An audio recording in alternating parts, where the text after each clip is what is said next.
have to say this is one of those snacks in primary school that we almost finish our parents' morning with. Now let me show you how to make this.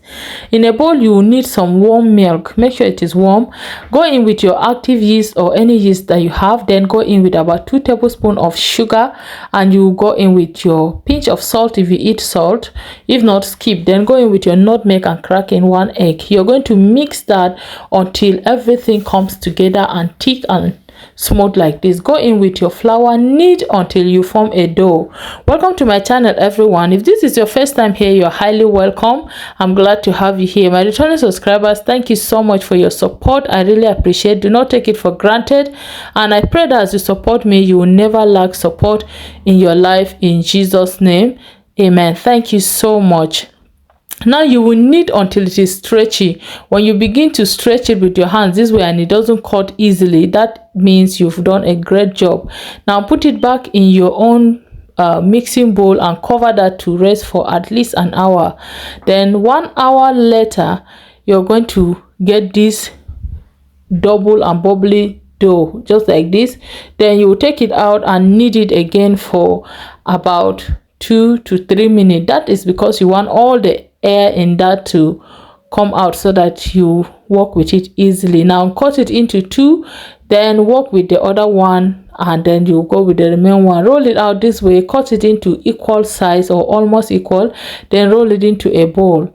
Once you're done rolling that, you will set them aside. Then remember to cover them with your own towel so that they will not dry up, okay, because this is a dough, so they're easy to dry when wind blow them.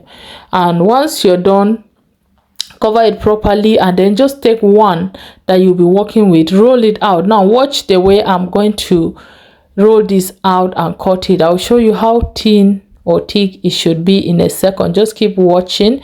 If you watch up to this time, please remember to subscribe.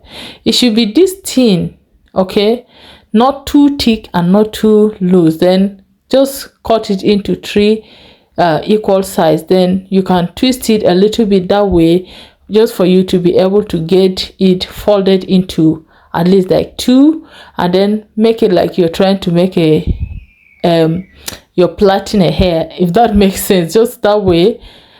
I don't know how that is called, but yes. Then once you're done, you should have something like this, like you made a hair breadth, just this way. Now repeat the same thing with the remaining ones, and then once you're done, put them in a bowl, that a plate or any warm surface that you floured, and cover that to sit for 20 minutes.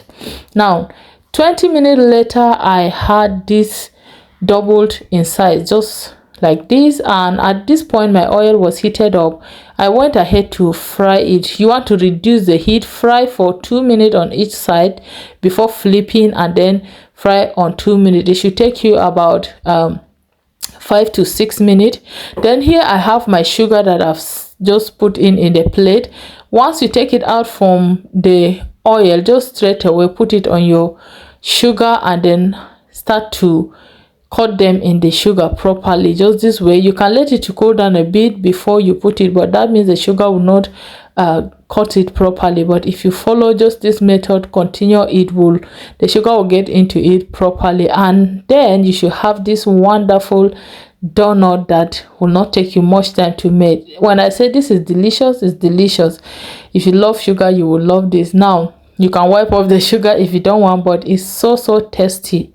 And yes, that was how I made this delicious and stretchy, wonderful snack. My family enjoyed it, the kids enjoyed it, and we all loved it.